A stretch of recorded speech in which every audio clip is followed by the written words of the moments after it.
Auntie Judy. And this is Deirdre. And we've been in the Soarin' line for about 30 minutes with a fast pass. But when we get out of here, we're going Geekin on Walt Disney World with Curtis and the whole Geekin family.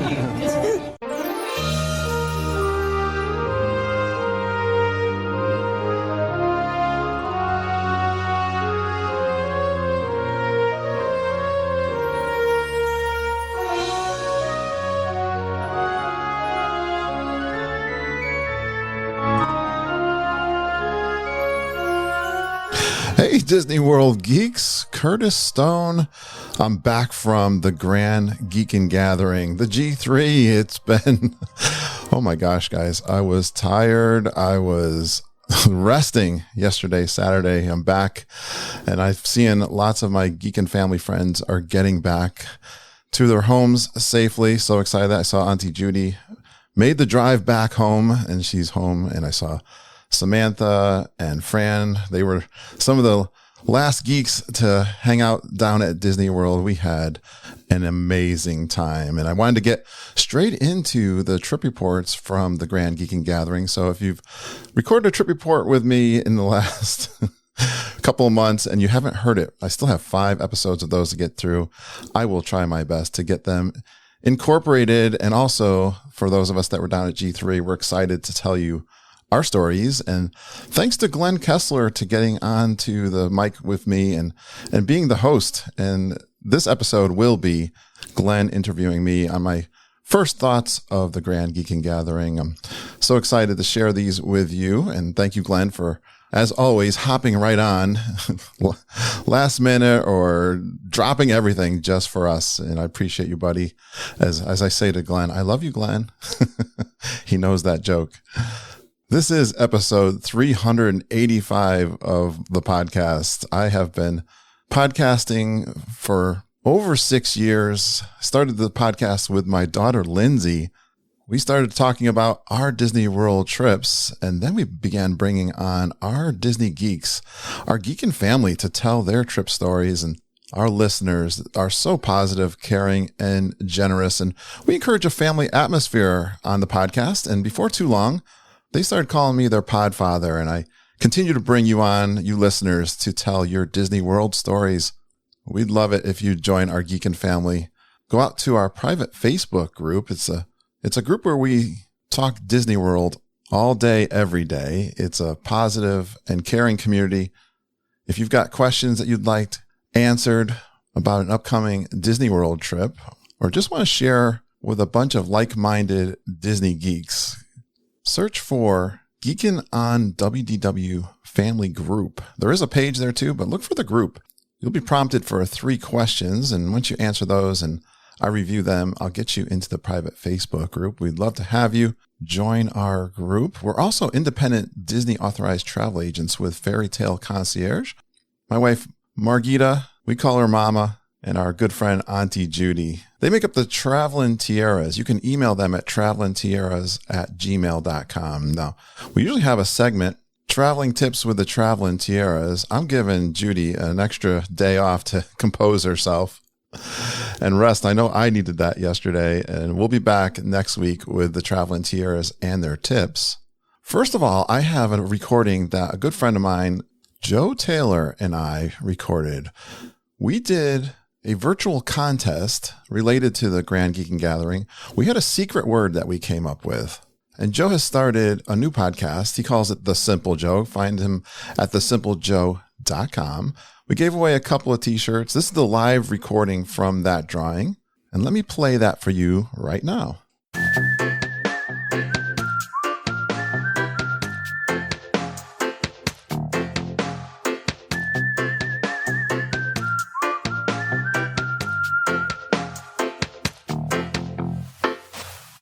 Hey geeks, this is Joe Taylor from thesimplejoe.com. First of all, I can't tell you how much I appreciate you guys listening. Kurt's a good friend of mine, and you guys are an amazing group of Disney lovers, and it's been inspiring to watch all the Disney chats and everything that's happened with the big G3 event that you guys were participating in. Thank you so much for listening to the show. I appreciate it. I appreciate you coming in and giving me your comments on at The Simple Joe Show. It means a lot to me. As you know, we had a contest going on, and we had 15 people enter the contest, and we are about to draw about to make a random drawing here. I am here with the Podfather himself, from Geekin at WDW.com.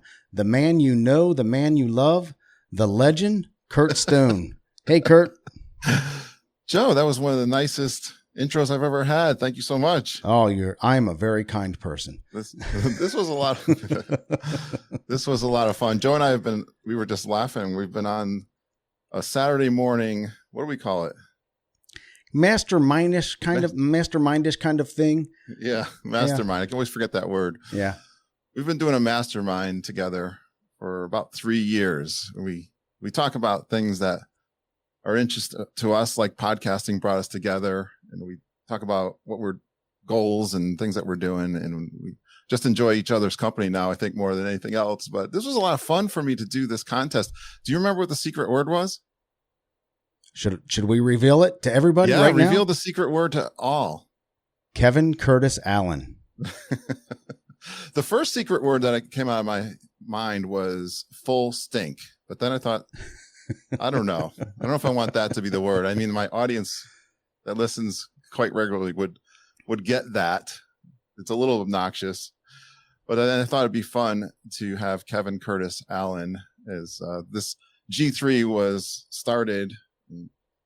He was a big catalyst of us going this particular time. Unfortunately, he was not able to come. So it was even more fun to have the secret word be Kevin Curtis Allen. I think it got a laugh by a few people. I don't know if Kevin even listened, though. I'll be talking to him about that. Yeah, it'd be curious. Kevin, if you are listening, let us know what you thought about your name being the secret word at G3. What fun this was. And I tell you, not to pile on, Kurt, but we have become good friends. And I can't tell you how much I appreciate you letting me participate in this contest with your audience. You have an amazing group of people with your podcast, and it's been inspiring to watch, my friend. Thank you, Joe. And you're inspiring to me, especially as a podcaster. You give me ideas and trying to make my sound better, little ideas about workflow and podcasting and so many other topics that we enjoy reading books together and our faith-based discussions that we have and all of that. So I appreciate, love you too, like a brother. So thank you. Love you, man. So enough of that goofy stuff. Let's get to the contest. So we had 15 people enter into the contest they all got the name right, Kevin Curtis Allen, the secret word right, Kevin Curtis Allen. And we're about to make a random drawing. You ready? I'm ready. I'm using calculator.net, Joe. All right. We have the names. Should we read the names off of everybody that entered? Yeah, read the names in the order that they are. Okay. So we have Amanda. Amanda, your name went to spam, so I have to pull your name up here again. What's Amanda's last name, Kurt? Was it Amanda Bond? Let me look here. I had that here. We had a running joke, Joe, during G3. We have several people with the same first name. We've got a bunch of Amandas, Angelas, Sarah's. We're starting to get difficult. So this is a real time thing that we're doing here. So give me a second. Amanda Lamb. It was Amanda Lamb. Yes. Amanda Lamb. She's in there. Got a chance to meet Amanda Lamb while we were down. Amanda, I had to go search through for your name in spam. So I don't know what's going on with your email there. So we're going to put her at number 1, right? Yep, she's number 1. And I am about to get the rest of the list here. There we go. All right, so we have Amanda Lamb at number 1, Samantha Kuhn at number 2, Susan Cox at number 3, Rob Midry at number 4.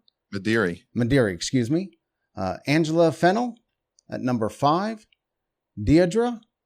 I don't know Deidre's last name. It just says Deidre Watts. here. Okay, Deidre Watts. Travis Dietrich.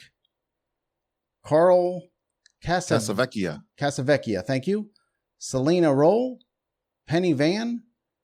Julia Mosrek? Rozek?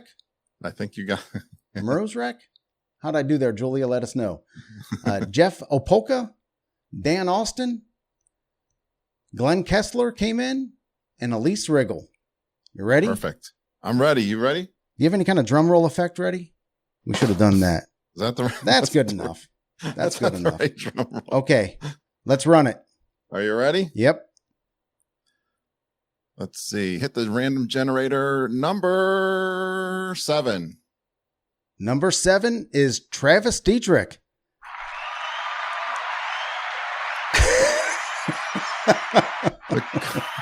Boy, the crowd's going wild. Kurt loves his toys, doesn't he?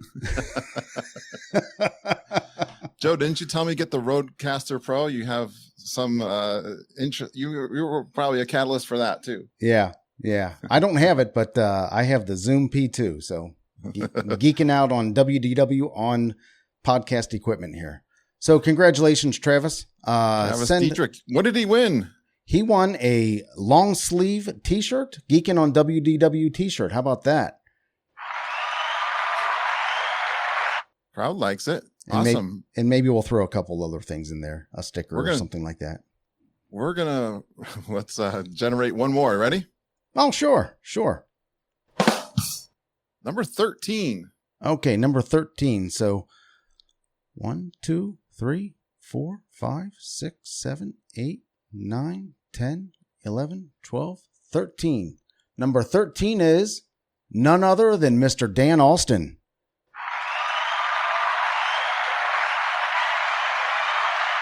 Awesome. Holly, his wife, was one of our 10 judges during the picture judging contest that we're doing remotely.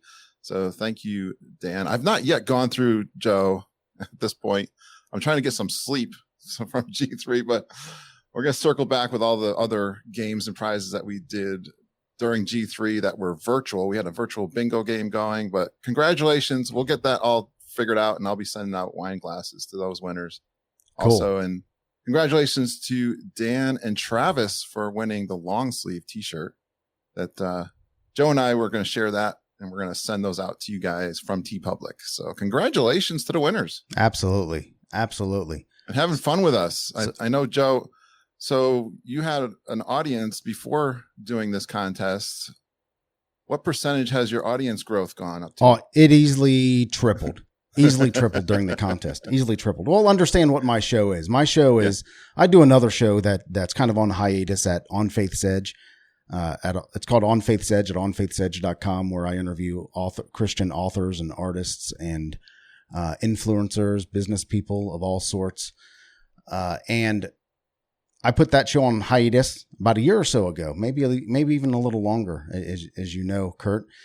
And I decided I wanted to get back into podcasting. I wanted to become a better podcaster. So I just decided to throw together a daily show for no other reason, just to practice podcasting. And that's what the Simple Joe is all about, just to practice podcasting. But thanks to your audience, I've gained a little bit of a listenership here.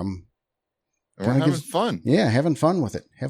So it's been fun. You've inspired me with your workflow to do that on a daily basis. I do a Patreon show. I'll have a bunch of live recordings coming out through the Patreon, but if I run out of live shows, it's really quite a challenge to talk into a microphone with only you to rely on the content. It's so much harder than doing an interview show, which I normally do. So I'm inspired. I did one Patreon release that was just me talking in the studio. I even find it easier if I'm walking outside with my R7. What do you call that? The Roland R7. Or R7, R5, whatever it is. So you've inspired me, Joe, and you do on a weekly basis. So thanks so much for the friendship and having this fun little contest. And we'll get those winners their prizes out very soon. Yeah, well, I appreciate you, brother. Thank you, geeks. Thank you for listening to The Simple Joe. Thank you for being a great group of people. Thanks, Joe. Take care. Thank you, Joe, for partnering with me on that effort. That was a lot of fun. Congratulations to Travis Dietrich and Dan Austin. Your t-shirts are on the way. Joe and I both ordered one and sent those out to you guys. Let's see how long TeePublic takes to get you those prizes. If you are looking for t-shirts from our podcast, go out to TeePublic. Search Geekin. You'll find our store, and there's lots of other things besides t-shirts, but Thanks for supporting us on tpublic.com. That's where you can get your Geekin swag. Well, here's that first episode. Glenn interviewing me. I will have more to say about this trip. I want to go day by day with Glenn. We'll review my perspective on each day of the Grand Geekin Gathering. I think I did pretty good, going hard, full stink, as we say. I look forward to share those comments with you. I've got some roundtables I'm thinking about. I got some individual trip reports that I've already started putting together. I'm doing one today with Daniel Ginger. And we've got a list of questions from our listeners that I also will get to here eventually. For now, hope you can enjoy this interview that Glenn did with me on my perspectives on the Grand Geekin Gathering.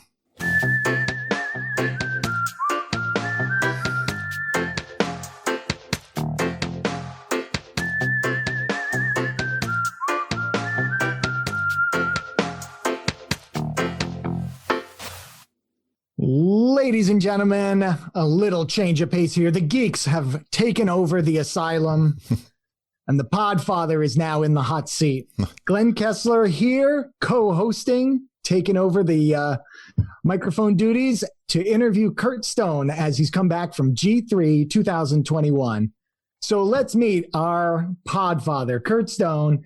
He is Mr. 11 o'clock somewhere, Mr. Nachos and lime margaritas, always frozen, never on the rocks.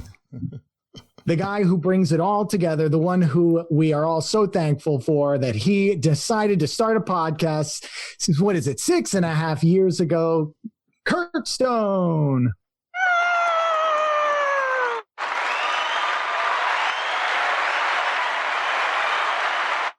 Thank you so much, Glenn. Or I should say, hey, geeks. You forgot your own intro. That's how it works. I know. Tough being on the hot seat. It's tough being on the other end of this interview. How are you doing? I miss you, Glenn. I miss you too, man. It's tough being on this side too. But yeah, we've been watching from afar, us geeks who couldn't join you at G3. And I'm so happy that you included us. We'll get into that a little bit later. And, really took us all on your journey, whether we were laminated pieces of paper or not. This trip surely was. This Grand Geekin Gathering, number 2, had a bittersweet taste to it. As you know, if we take a look back when we started thinking about this trip and planning it, was right off the heels of the last one in October into November of 2019. We knew that Kevin Curtis Allen was going to plan his next trip, which sounded pretty good to me. It wasn't exactly a year, but a little more than a year. I said, that'll work. Let's think about doing the next one, because so many people had great times on the first one. Of course, the natural question is, when can we do this again? And then we started planning. We didn't know we were going to have this thing called COVID come along and really get in the way of our plans. I know, Glenn, you and I were talking and Mama back in November, and I was looking towards you and others, leaders kind of in our group. What are we going to do? I mean, the news is talking about this thing resurging, and what's my legal liability if I promote this thing? Was even, quite honestly, where we were going, right, Glenn? Yeah, I remember you asking about that. And I'm thinking, I'm thinking they're talking about possibly getting better with the immunizations starting up, possibly. I mean, they didn't know even then if they would be coming out with something. I was feeling 50-50 that we could be in a place where we could do it in February. And then learned that you, unfortunately, were not going to be able to make it. And I was like, oh boy, that was rough. And I knew we'd have to make a call on this thing to be fair to everybody, sort of early enough where if we said we had to cancel it, they could understand and change their plans. And then I heard Kevin Curtis Allen, when they locked down the UK and they weren't letting anyone fly out of there. When was that, Glenn? Was that in December? That was about 2 months before the trip. Yeah. Yeah. And I was really in my mind. Of course, I'm promoting it like crazy on the podcast as best I can, being as positive as I can. But in the back of my mind, I'm thinking, boy, if Kevin cancels, which I thought there could be a possibility. I mean, he was coming no matter what, but I thought maybe they might lock down the country too. I was even thinking of that. So I'm probably going to have to cancel this thing. But the thing that kept me going and has gotten me through the whole year has been the community and how positive. I mean, right from the beginning, I thought maybe I should just take a break from podcasting about Disney World since it's closed. But to a person, they all have been extremely positive about, no, we need this. We need you to talk about Disney World. We need our happy place, especially during this time. And we'll talk even more, I think, about this and why this was kind of a special G3 in that regards.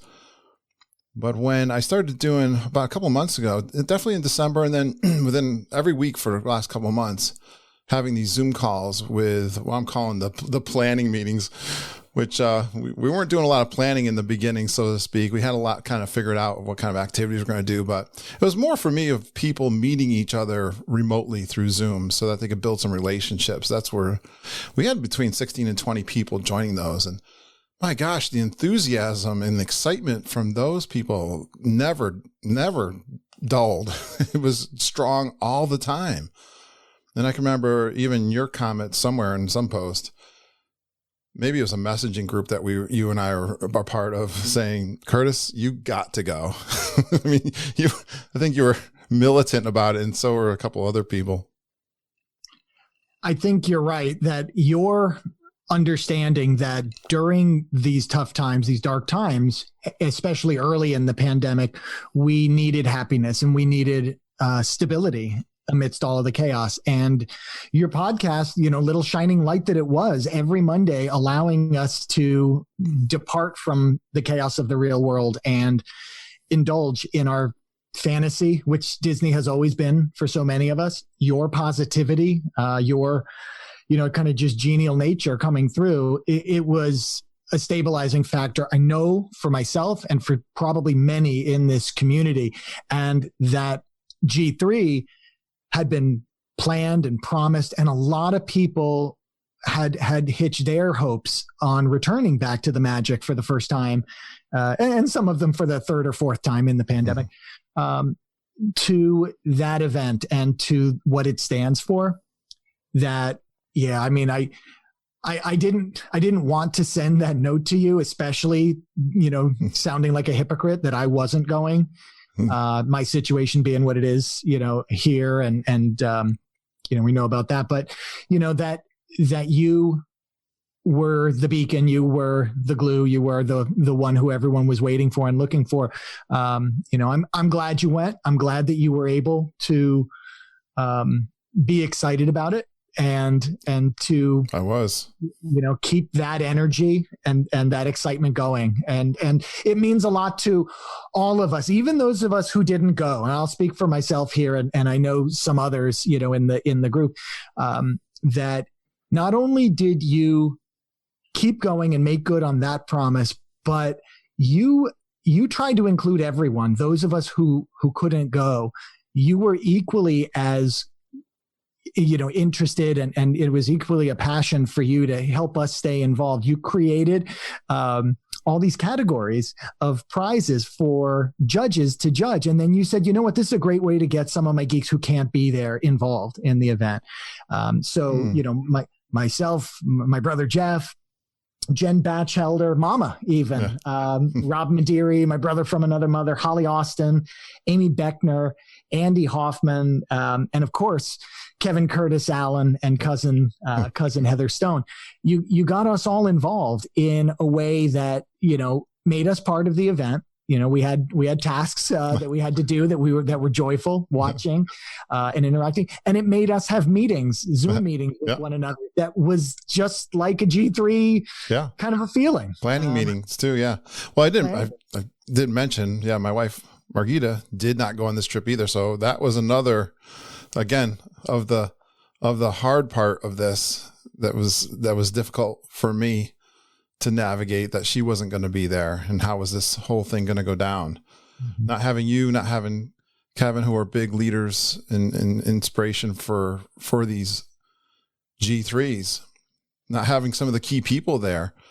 But what drove me too were the new people. And here's a dynamic I'm sure you noticed because you're so insightful, but to be there. And it was funny when I got home last night, Glenn, I was watching a television program, and it was, what's the geek show with the, oh my gosh, all the physicists. Big Bang Theory. Big Bang Theory. Yeah. So the Big Bang Theory's on, which I catch every once in a while, the reruns. And they had this socially awkward girlfriend of Raj's was the episode. And I was so exhausted and tired, but I was thinking of the next day, it's like, I don't want to call my geeks socially awkward, but it's a thing that I've thought about ever since I started and was inspired to do a community and a podcast. And you know my story of going to Disney World for the Lotosphere conferences and feeling like I wasn't a part of something until I started interacting with people and getting out of my comfort zone and introducing myself to people and then getting into this group that was really a tight group, and how much I enjoyed that and how much I wanted to build that with the podcast. And the thing that was really cool about this trip was the solo ladies group, the ladies that maybe booked a room together. We got Angela and Angela that stayed in the same room. And there was other people that I could tell felt a little awkward meeting people in this setting, some internet people that they listen to this podcast. And that's something we'll talk more about as we recap with some roundtables and the like. But what I was really proud of is just how welcoming, we didn't have you to be the ringleader, but just how welcoming our group is. And that I think everyone reached out and tried to hang out with people, talk to people and make them feel comfortable coming in. And I'm really proud of that from this trip for sure. And I was thinking, there was a different crew of people. There were some returning people, but in a large part, there was a lot of different people on this trip, but almost equally in size, which is astounding to me under the circumstances. Like, huge win in that regard. Yeah, I think you said you met 51 listeners, which is remarkable because I think you only had 60 something. In that picture the picture really, fills up kind of the same space. I mean, it's like after that Sunday again, I was just like floored to reach that level of success. If you want to call numbers a success. I mean, I don't always think of it in that way. I think of the impact of numbers are people, right? Yeah. So that's 51 people, 51 exactly. consciousnesses that you have helped and improved their joy. So I go for the numbers. Yeah. I mean, we probably, I'm pretty confident because we had a group of just about 100 in the Facebook group that we created for this event. Mm-hmm. I'm pretty sure we would have been there or over 100 if it weren't for COVID. I think you're right. And I don't know what would we do with that kind of. We're going to start to be obnoxious even more than we are in the parks. We'll have to talk about that later. But no, it was really cool to meet new people and their excitement, and again that they went and felt comfortable. They were excited. They had a good time, and there was nothing but joy and love happening the whole time. So.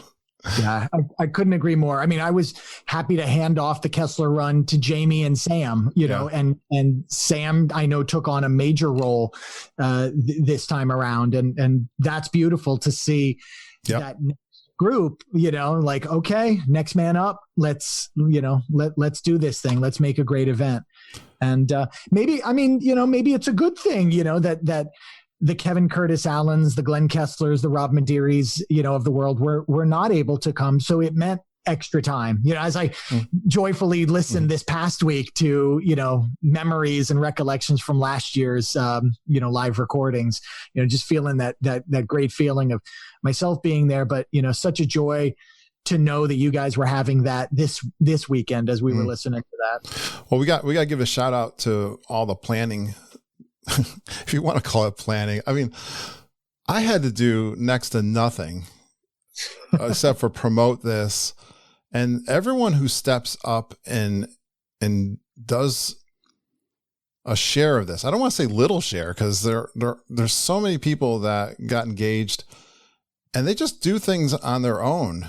Like take Samantha who set up a bunch of ADRs and coordinating all of that. She did some other things. She did the flat Kevin. What'd you think of the flat Kevin and the flat Glenn, by the way? I had no idea that was happening. And when they first showed up, I gut laughed. I mean, like that was so funny to see. And so like, honestly, like endearing to know that, you know, that you're cared about that much by a group, that someone's going to do something so silly and wonderful as that to carry me around. And then that became my alter ego. And I love the idea. Tony Ann mentioned this on the Crush, the Disney Crush podcast just this last week, which was, by the way, a beautiful podcast. If you are not listening to the Disney Crush, guys, please go catch the most recent episode last week, I guess, by the time this is posting. Beautiful woman that Tony Ann is. But you know, that was just something that was out there. I was able to live vicariously through that. And I think Tony Ann has the plan to have those as something people can purchase next time if they can't go in 2022, with a portion of the purchase going to charity. Really nice idea. Right. Well, yeah, just take that example of Tony Ann talking about the ideas. So all the ideas are generated by this group of people who got together planning things. You know, the flat Stanley idea came from somebody that knew from somewhere else. And go through Jamie and Samantha did the Kessler run. No. Yep, that's right. I was going to go look at my list here.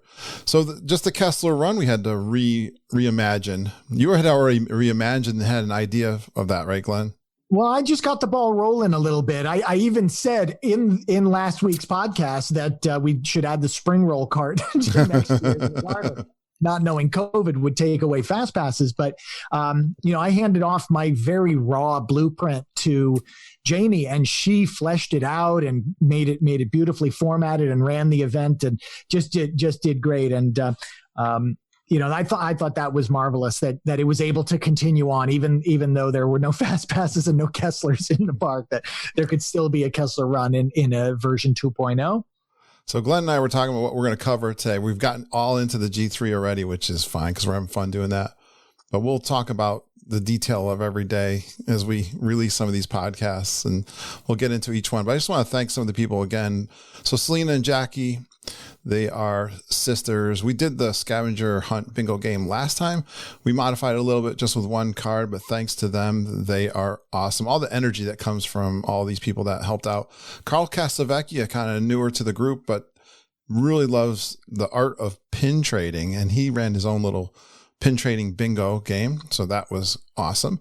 And then we had the Quest for Geekin Glory with Wendy Fox, one of our great planners, and Selena Roll kind of played a little role there too, because Wendy was down for the month of, I think it was the month of January. She spent some time in Florida, and they were able to, this was a monorail crawl scavenger hunt.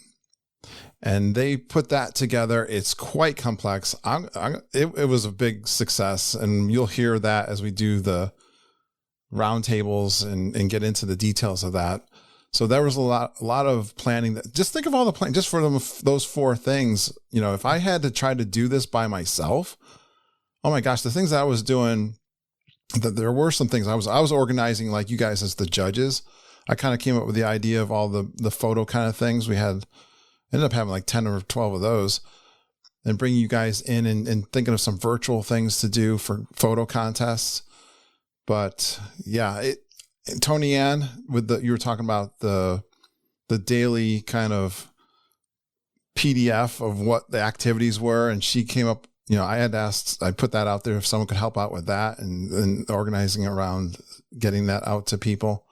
I don't know. What am I missing? I mean, it's just the group work and help it's so effortless for me, I guess, because people are so awesome. Well, it really does speak to your skill as, as the podfather, as creating this kind of dynamic where, everyone wants to help out. It's not like you had to ask people twice. You're like, we're going to go be down there. What do you think would be fun? And people's creativity are allowed to run wild. Thank you. And design what you think, will work.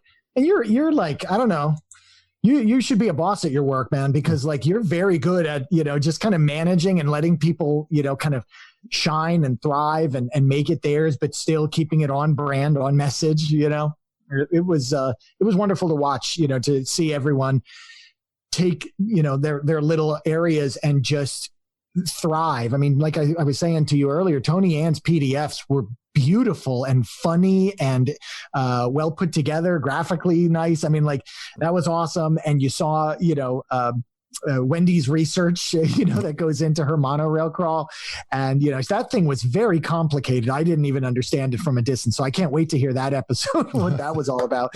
But, really just to see everyone passionate about something, and that there were so many activities, it felt, at least from a distance, that people could opt into, and the photo contests and the Rise of Resistance and Toy Story Mania prizes that we were doing, judging, and the photo contests that we were judging, outside. Those were just, kind of, it was a 3-ring circus, or maybe like a 27-ring circus that people could pick and choose what they were interested in.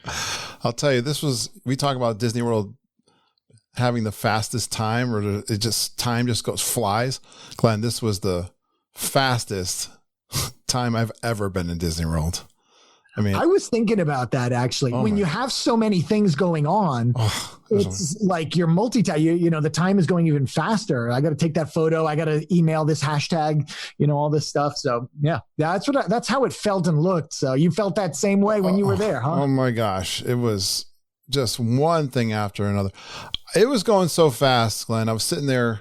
I had a little bit of time. It was probably because Epcot was opening 11, but you still got to be at the Skyliner at 9:30 to get this. And I'm kind of thinking I got time, and I'm putting on my underwear and getting my bag ready. And I'm sitting there watching TV and checking of course, the famous messenger group that is like, I wonder what the count is on that thing. Full disclosure here, I had to. You had to turn it off.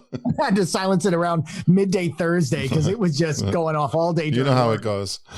But it's a great communication tool. But I'm sitting there, and I kid you not. I looked down, and I don't do tidy whities no more. I got colored underwear, right? So I almost thought I had my shorts on for the day, but I didn't. Like I had to catch myself.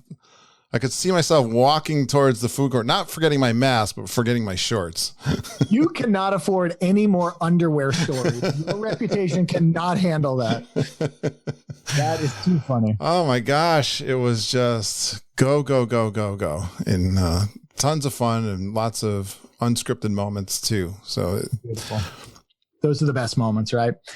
Well, what do you say we actually get into something that might even resemble a trip report? Yeah, some details. I'd love to hear a little bit. We know you stayed at Pop. That's your G3 resort, I think. What did you think about Pop on this trip? I think this for the listeners, this is your first trip during COVID, and with the masks and the distancing and all of that. How did you find the resort? How did you find Pop Century? Yeah, and you just made me cue up another thing that motivated me to do this was all the trip reports I was doing, and person after person that I had on here on the podcast was so positive about everything Disney was doing related to their COVID response. And yeah, for sure, I had no reservation. I was quite confident in what they were doing, and everyone that was going was going to have some level of confidence. I mean, some people have different levels of confidence going into it, and how close they get to you, and whether we're going to hug or whether we're going to fist pump and stuff like that. But that was all awesome. And so I had a lot of confidence going there with that in mind. And I mean, Pop, we've talked about this. It's the Skyliner. Come on. It's what does it for that value resort in turn. It's just a game changer, as we said. But I'll tell you what, I really love the room. Mom and Judy got me a preferred room. I was in the first floor, room 160, building 10, the 70s. I'm a kind of a kid of the 70s. Had a big 8-track tape cassette there in front of my room. Really nice location, close to the food court in the main lobby. So really fast to get over to there. Judy we had a request to be close to each other. Judy and Ken were there, and they were down the same building a little ways away, but she had an accessible room. So she had to have a room with her scooter that's a little wider, and the shower is in the bathroom is a little bigger. She was very happy with that room. Man, these rooms are clean, Glenn. They are nice. They're beautiful. Yeah, have you not been since the refurb, since they made them all classic looking like contemporary? Yes, that's a great way to say it. It's like that, contemporary. I don't know if all the buildings. I was just listening to that little episode I put out a couple weeks ago, or last week, this week, whatever it is. Yeah, I was in the 60s building right below Baloo too. I don't know if this has just struck me that, I think that contemporary feel. I mean, the TV is huge too. It's like I was in Wendy Fox's room. That's a whole story. We're going to talk about that day I arrived. Why I was in Wendy Fox's room. Careful. The TV was small there. I was like, that's over at Bay Lake Tower. Really? Bay Lake Tower's TVs are smaller? That one was. I mean, when I got into my room, the thing is huge. And the bed, you want to call it, is it a Trundle bed they call it? The Murphy that comes down. Murphy bed, yeah. I love it. But it's first, I hardly even knew it was there because there was a table there with chairs, 2 chairs and a table. I mean, it comes down so smooth and nice, and it's got, a mattress that's comparable to the main bed. For me, just being there by myself, obviously that was outstanding. Plus all my little tchotchkes I was giving away, the wine glasses and all the stuff, and just having everything spread out. I just had lots of room. Even the refrigerator has a glass front on it. So I don't know. That's kind of cool. You can see what's in your refrigerator.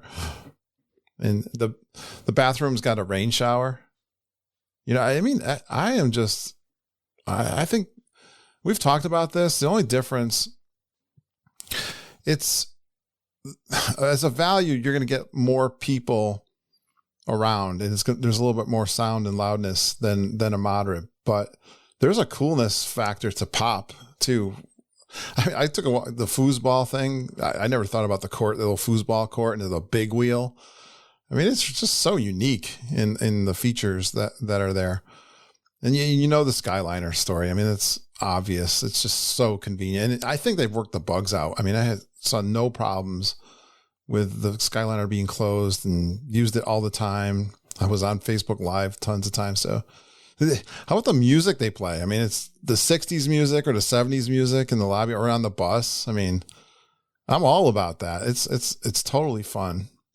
So it's a geek favorite resort. I've stayed there many times as well. Same ideas. They can call it a value all they want. It feels definitely like a moderate, and the moderates feel like deluxes now too. We were talking about some of those, how Caribbean Beach and Coronado have improved. So I think a lot of those old ideas, those old labels of what's a moderate, what's a value, what does it feel like, have kind of faded away as the years have gone by. And I think you're speaking to that this pop century experience. You could say the same about Art of Animation. Exactly. I was listening to someone talk about taking their kids around and seeing the Cars land, characters that are over there, and how that's a thrill for them. It's like going to the parks and meeting the characters. And that's just, some of the flair that's around the resort. These resorts, I think, defy those categories now. I love hearing that.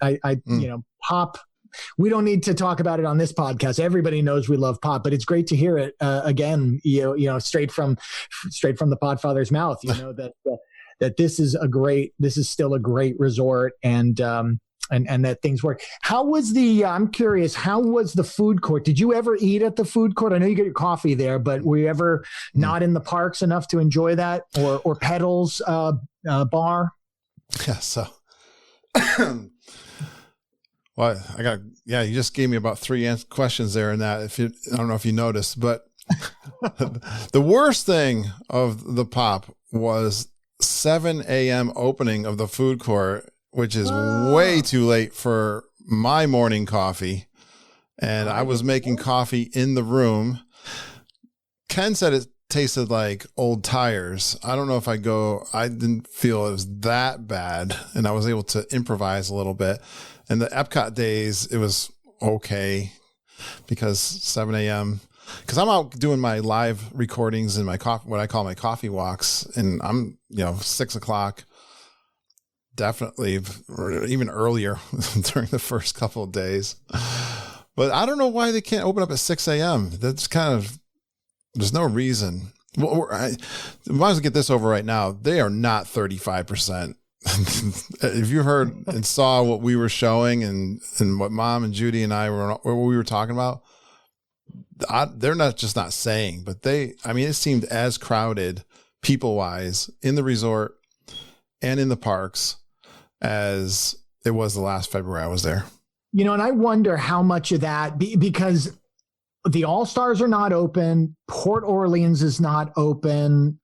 Can't remember what else, Jumbo, there's a lot of resorts that are just absolutely shuttered right now. And wonder if that makes it feel 100% over at a place like Popway. That's a good point. But the parks were, maybe there's a lot of more local people that are in the parks, because the parks are, you wouldn't know. There's no way it's 35%. I'll just say it flat out. They'd have to, no, there's no way. But so getting back to the quick start, the pedals, we had a great, we were meeting, I think, Wednesday night. So I said the last planning meeting is Wednesday, 8 p.m. at Pedals bar area. So I brought down a couple of bottles of wine, and the people that were doing planning, I invited them all. I had bought those stemless wine glasses as giveaways, and I had planned to give them out, especially to the people that participated. That of course was awesome. We had a couple tables there of geeks showing up and handing that out. I had Penny Vaughn was one of the newer people that was involved. She was really quiet during the planning meetings. She shows up with her mom and her daughter. She gives us 2 bottles of wine. Of course, my favorite jam jar, a white and a red. Oh, wow. Yeah. And she got me from the Epcot American Pavilion, a stemless, like the Tervis metal cup. I've always wanted one of those. She hit it spot on as a giveaway. And her wine was cold. Mine was a little warm, so we drank hers first. Oh, yes. I know. We just had a good time there hanging out. That was a great kickoff. Well, I had already kicked it off in Disney Springs earlier, but that was 8 p.m. But it's fun to be in the same resort and have geeks hanging around and able to run into each other. Yeah, that, like you said, the serendipitous moments are, the unscripted moments. They're maybe even more fun sometimes than executing on the plan that you have set in motion. So that's great to hear that. That Penny Vaughn, that's great. Wonderful to hear that she's, almost like she knew you. I wonder how maybe she knew what your favorite wine was and all that stuff. That's one of my favorite things, when people know me from the podcast and things that I've said, and I try to put it out there. I mean, I'm obvious. That's part of my strategies of building a podcast and my personality, and let the listener know what my personality is, just to have some conversational thing to talk about. But when they say it back to me, it's still wicked cute. And it was that beginning of some of these people I've never met before and others who have never met each other before to meet in person, which is this, one of the reasons we're doing this. And that's, you build community through virtual, but boy, it really takes it to another level when you meet in person. I can't wait to the Zoom meetings we're going to have after this with the people that met in person. It's going to be great. So more food. I had, I had a turkey wedge sandwich. Did you ever have one of those wedge sandwiches down in Disney World? No. It's where did you get that? It's like the bread is like huge, right? But it was pretty soft. I got that one. Everything, of course, is mobile order for all your quick service. And I'm sure we've talked about that in terms of other people coming on the show. And that works out really well. You can even do that from your resort. And so that was what I ordered. It was good. It was fine. That was the only thing I had there. And I also, the last day I had the bacon, egg, and cheese bagel.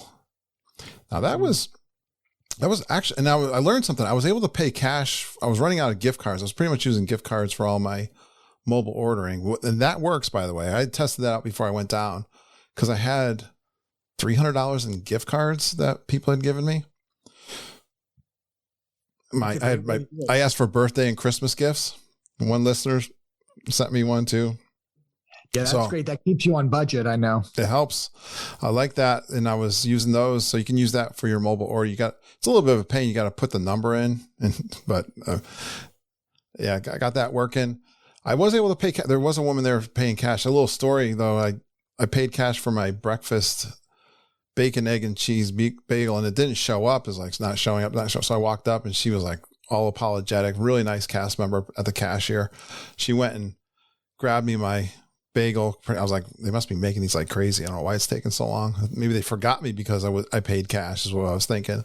She brings me a water and a banana for my trouble in a little bag, a little extra for my little touches. Yeah. But the great thing, I was wondering about this. I hadn't really heard. How come you guys don't tell me this stuff? I'm interviewing you. You got to remember this stuff.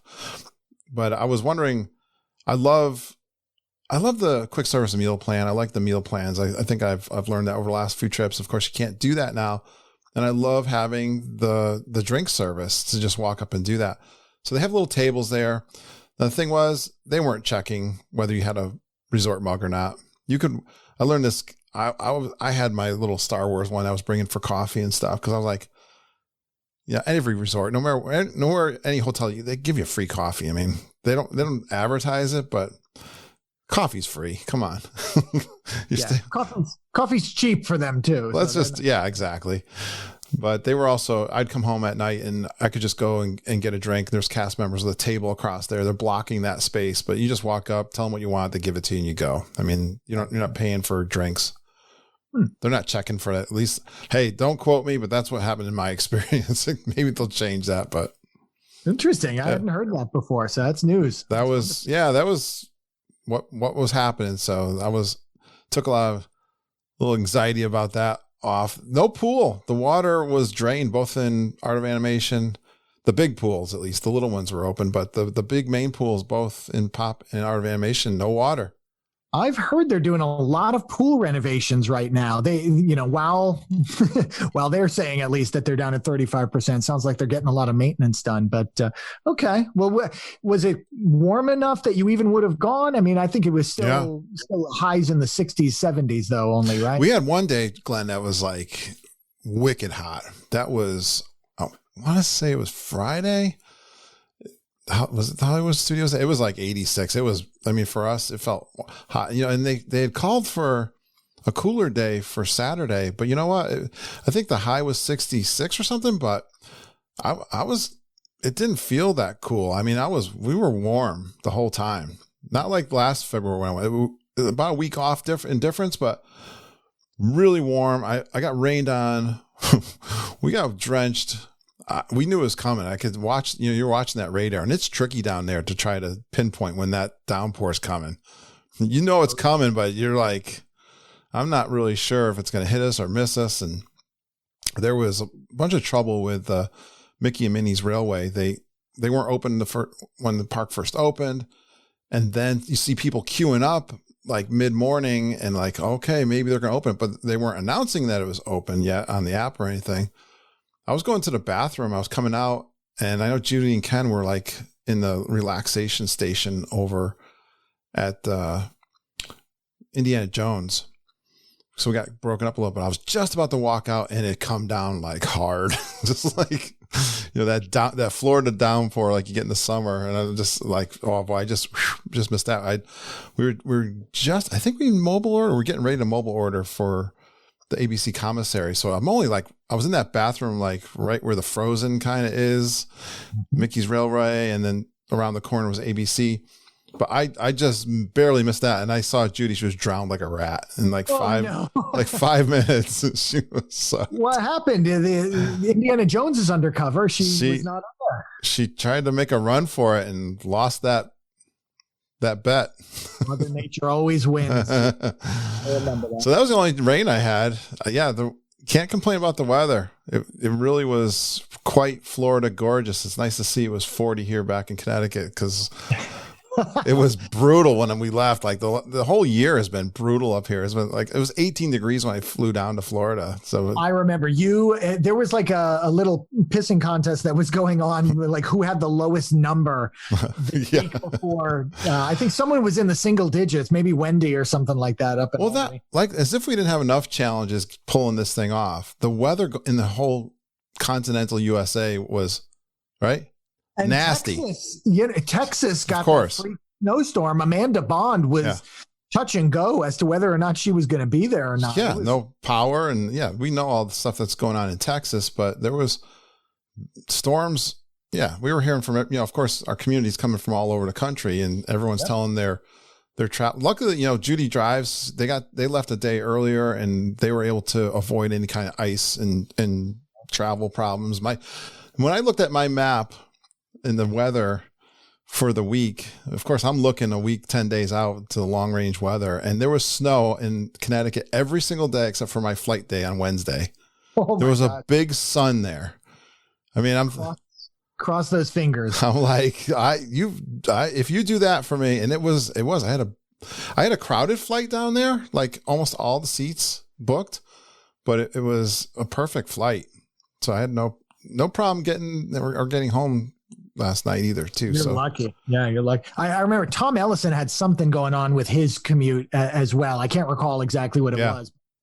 Yeah, it was really tough. At one point, like that week, I think 3/4 of the country had snowfall, insane, unexpected. Well, I'm on that topic of the flights. I didn't know what the airports were going to be like here in Hartford. I usually go a real early morning flight, like get up, 3:00 in the morning. It's like board the plane at 6. They've canceled that flight. So the one flight going now is like 10. I had to be there. I think it was Glenn. There was nobody in the Hartford airport. The only people at the Hartford airport were the Orlando people. Seriously. I don't think there was anybody else, but so security was fast and checking my bag and all that stuff. Totally no problem. When this COVID thing's over, I'll take social distancing in the airport any day. Let's just continue that. Yeah, I've flown twice, and it is beautiful now during the COVID. Yeah, the lines go quick, and it's a joy. All right, let's not keep the geeks waiting any longer. Okay. There's one thing that we do here on Geekin on WDW. I don't know if you've listened to the podcast before, but we love to talk about food. Would you regale us in some stories about food? What are your kind of top experiences, top food, snack, and drink? We got to get at least those 3, and tell us what you got on food, Kurt. Yes, we got to cover food. I will try to do my best. I don't think this was a culinary experience that the foodies are going to enjoy. I mean, I was running all the time and doing lots of quick serve. I think maybe your last trip was kind of like that too. I had a Tables in Wonderland I needed to make good on. Oh, is that? we were sit down all the way. But yeah, tell us about what you had and how. The fun part, of course, is that as part of a G3, we have the opportunity to share meals with all kinds of geeks. So I'll put the top 2 kind of ADRs. I only had really 2 ADRs, if you will. And one was Beer Garden. And we had really had hopes for like 20 people. We ended up having like 10, but we had a heck of a time. I know you had a good time, and Kevin Curtis Allen, I swear to God, you drank my beer.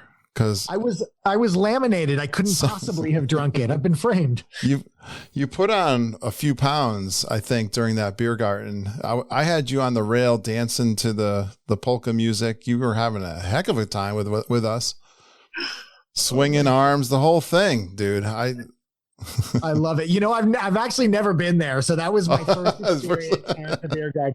My flat Stanley made it there before I did. It is one of my. I think I always talk about. I love the buffets. Now they're not doing buffets, and I got to tell you, I wouldn't be against changing the beer garden to this format of the family style. I like the family style too when I do it at other restaurants around Disney World. And I think it worked really well. I mean, you didn't have to get up. So in that chaos that normally is the beer garden. So take us inside of it, because I've not been, and a lot of people haven't been to the beer garden. How do they do it? Is it like we had a meal at the Whispering Canyon? They brought out a big skillet, totally filled with meats and stuff like that. Was it like that? What was it? How did it look? So first of all, it's in the Oktoberfest theme. You've got the stage and the German band playing. They did all that. You couldn't do any dancing on the floor like they normally do, but it's that festive kind of feel in the long tables. So it's meant to be, large groups of people. Like I said, we had like 10 of us in there. I had Tony Ann and Michael were with us. I know Deirdre was with us. Wendy and Samantha, I believe, were there. Ken and Judy, and if I forgot someone, forgive me, I didn't write it down. But it's with the beer mugs. This is the very first time, talking about first times, I never had a liter of beer at the beer garden. So yay, right? That sounds like a bucket list. I don't know why I never did that. I've been there with my family. My kids have had them. I got my big glass that I bought. I'm so proud that actually the purchase of this glass I'm using tonight is from the Germany pavilion. I've got my wife and I have German heritage, so it part of leads into why we enjoy that festive place. But yeah, they bring the plates they brought. Just the way I eat. The reason I say this too, the way I kind of eat the buffet is I always go for the salads first usually. Mm-hmm. And they bring that's got I want to say, was it sour? No, not the sauerkraut wasn't there. It was the German potato salad, the like a cucumber salad with tomatoes, vinegary kind of stuff, and macaroni. So it's like a 3-bowl kind of plate that they bring, and you could, of course, you can take as much. They'll bring you anything you want extra, like they do at those other family style. So they did that. They had a pretzel bread with mustard. The big, bunch of rolls to pass around. Everyone's passing the rolls around. I'm not the fine dining guy. I don't know if you've noticed through my podcast. Like, I'm all about this kind of atmosphere, the bar food, and I mean, there's a couple places I like, but don't get me wrong. If you dress up potatoes and mayonnaise and call it a salad, I'm good. Like, that's all right by me. No, I did cancel the Topolino because mainly I was like, Mom is not here. The expense of it wasn't appealing to me, and it's like if Margita's not here, she likes that more than I do. So I was like, why go through that? And so I had canceled that one. But yeah, what else? I mean, beer gardens, you got the brats and some other sausages. The meatball was in that plate. The sauerkraut, cabbage, red cabbage. Chicken. There was a couple of different kinds of chicken. My youngest son, Ben, my mother-in-law is German, and she used to make this thing, and he used to call it German chicken, which is kind of funny because the way she makes it, they had spratzel too. I just remember green beans and stuff, but it's, that breaded kind of boneless chicken that's breaded, and that's really good. And then they had like really good, like chicken legs too. So that was kind of the food. I tried not to pig out. I don't know why. I kind of took it back a notch. Like, so there's times I've been to that buffet and I just uncomfortable walking out of there, my stomach bulging so bad. So I really tried to take it down. But the desserts were really good. I mean, what kind of desserts? You must know the story of the Black Forest cake, right? I don't. Catch me up in the rest of the list. I don't know that story. We were at the Old Key West. It was my birthday. I've been down to Disney World a lot of times in January for my birthday, and Margita was so excited. She spent a lot of money for this cake, this Black Forest cake that she somehow, I'm not sure where it came out, that this was my favorite kind of cake. I don't know where that legend started, but I'm not really a cake person anyway. I mean, like when in the office they have cake, I just assume pass on it. I don't really care. I mean, I'm more of a donut and pastry kind of guy more than cake, cinnamon buns kind of person. Yeah. But Judy claims I walked out and put up this whole fuss. I just remember I just wasn't enthusiastic about it when she said, this is your favorite cake. I'm like, okay, it's like, I'm a bad liar. It's not my favorite. What do you want me to tell you? Just a bad liar. Oh my gosh. So of course, the first thing they bring us, they're all joking about it. Like, you have any Black Forest cake for dessert? That was the whole joke at the table. I was dancing around with Flat Glenn and Flat Kevin, and Michael was right across from me, and they're playing the music, and he started clapping, and I was clapping, and him and I were doing a couple of high fives and stuff. I really felt he seemed to be having a good time, Yeah. And, I love Michael, and it gave me a great joy to see a number of the geeks were wearing the Michael's Minute t-shirt that I designed. That you designed. Yeah. That was, I listened to, again, Glenn already mentioned it, but the podcast, I came home last night and I was listening to Disney Crush. I got an ugly cry there at the end, Glenn. You gotta get those tissues ready. Holy cow. Tony Ann she did this last time. She explained better than anyone could the moment that why it's special to her and the attention that our Geekin family gives to Michael and her and everybody too. But it's just a generous, oh my gosh, generous. Yeah.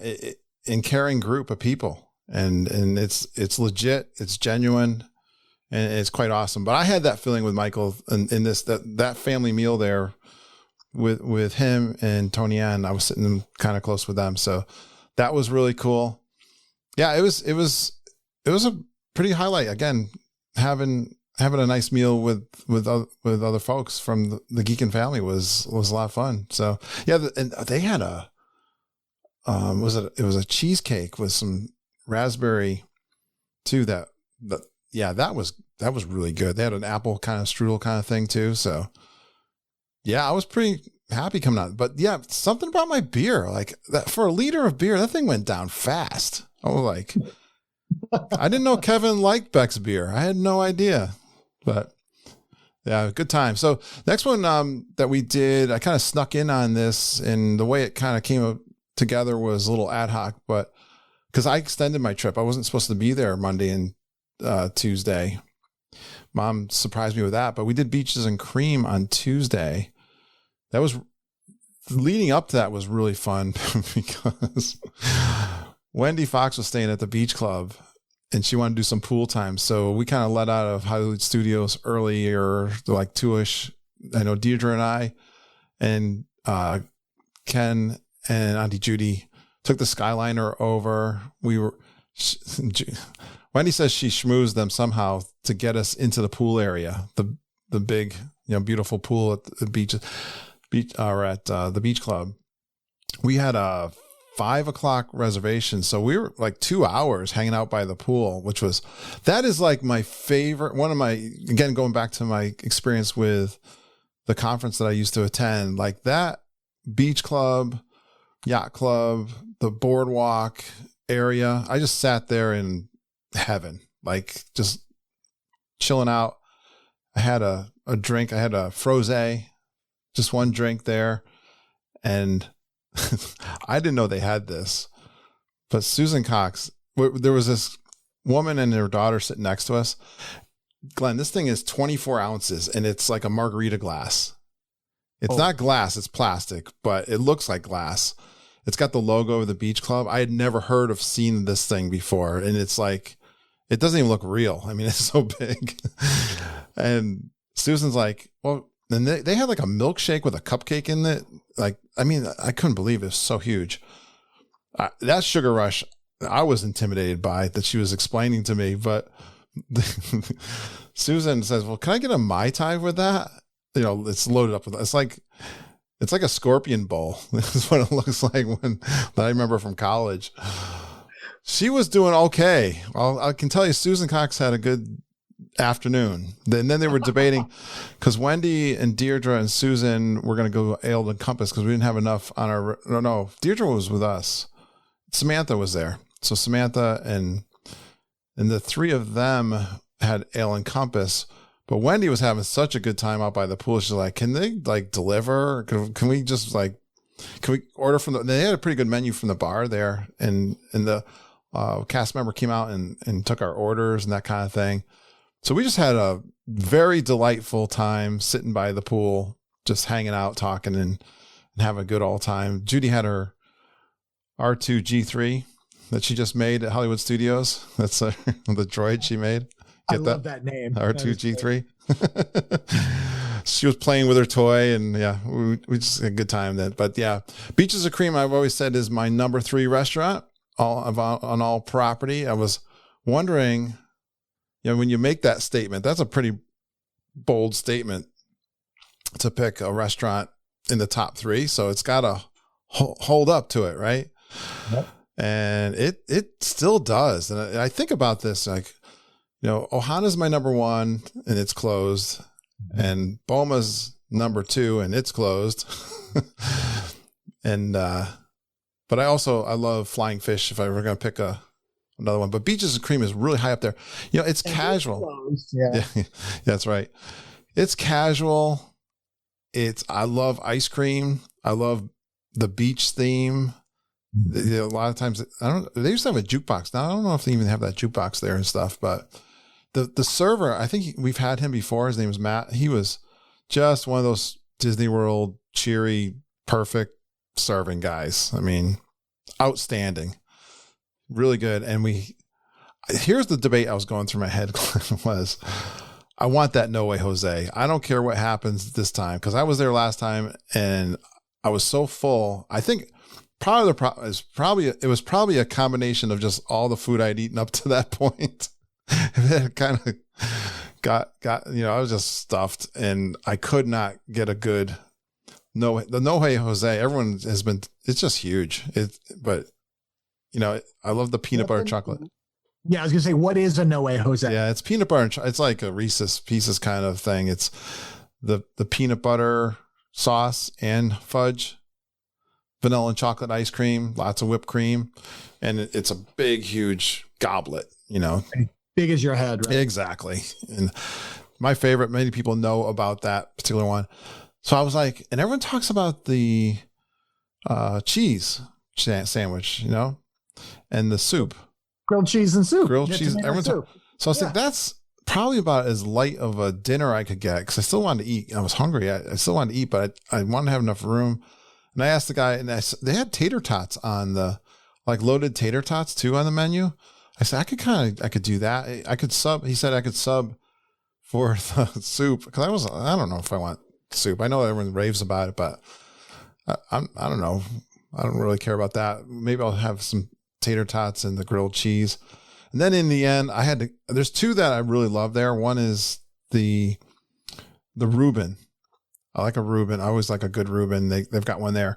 But the French dip, yeah, that's with your au jus.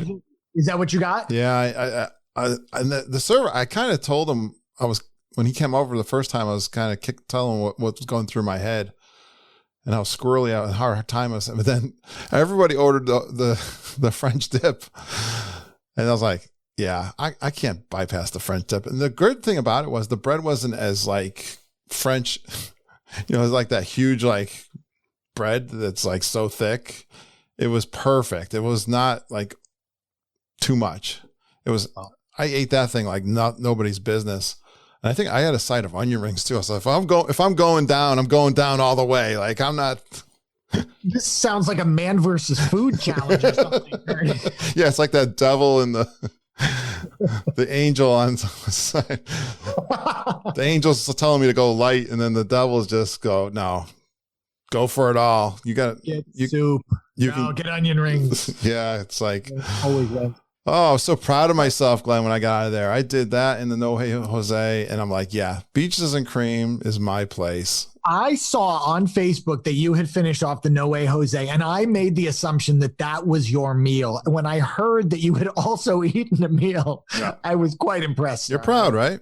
I mean, you're the podfather. That's the way to do it. That's the way to. So that was good.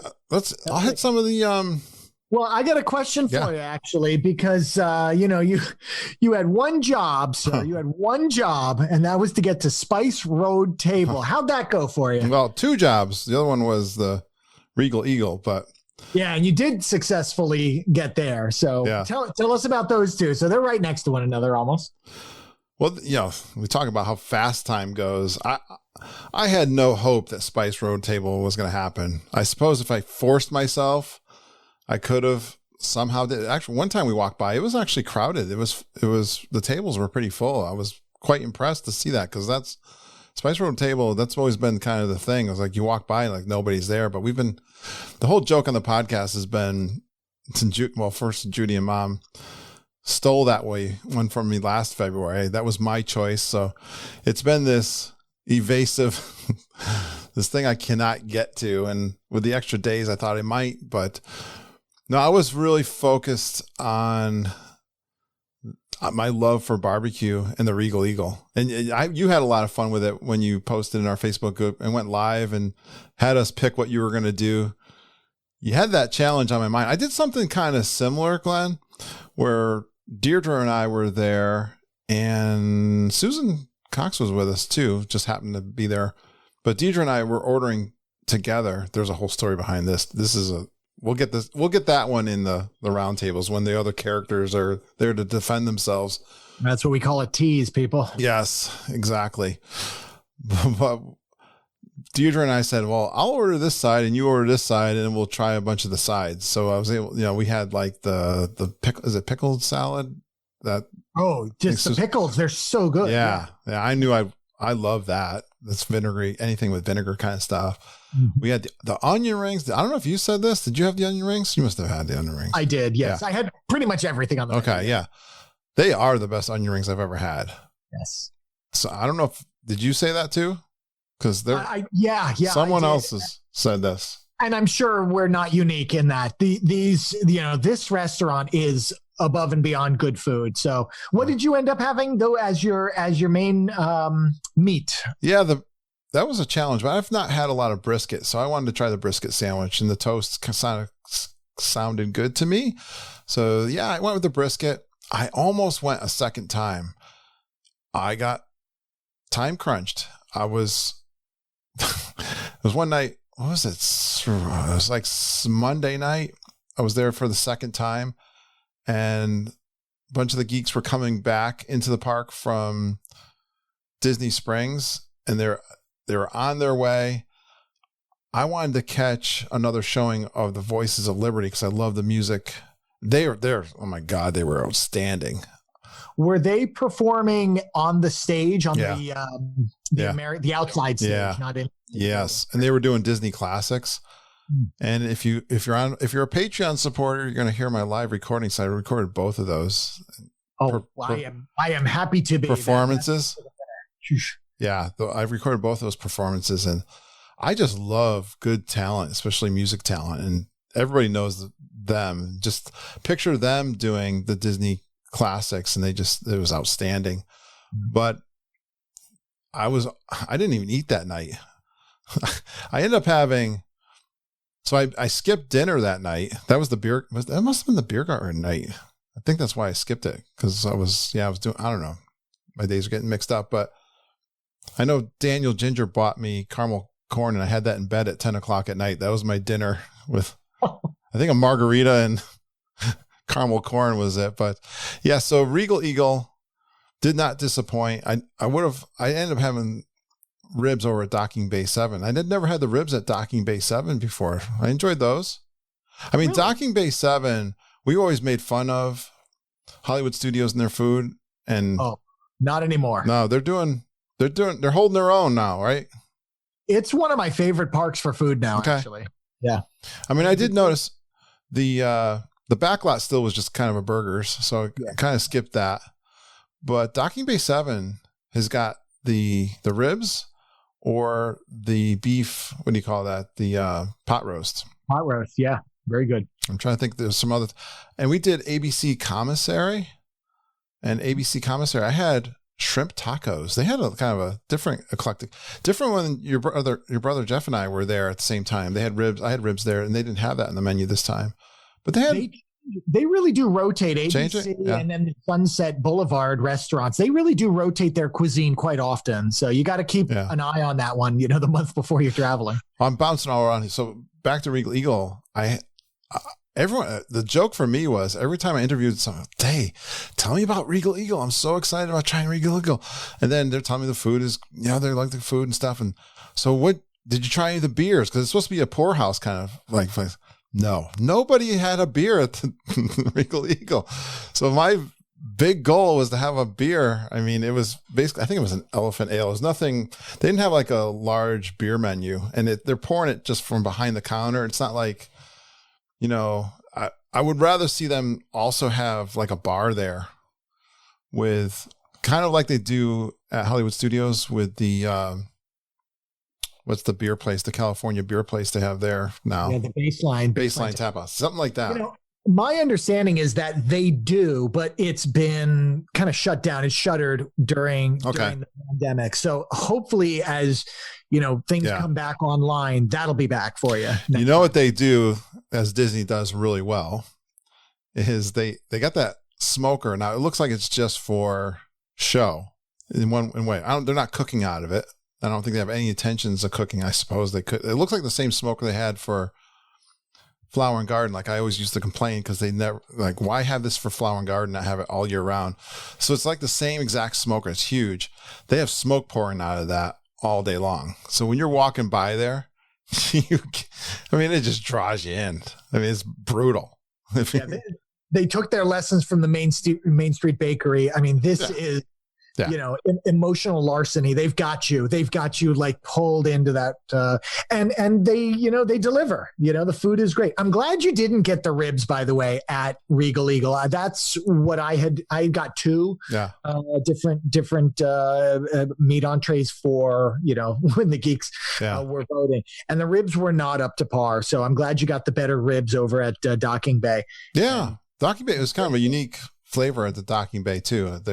That was good meal. They had a corn. It was a corn muffin, but like a blueberry corn muffin or something. Yeah. Oh, I'm all about the weird. Yeah, it was a little bit on the weird side. Yeah, but that was that Docking Bay 7, good choice that we had.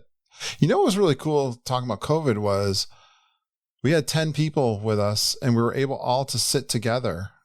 And the cast members were really attentive.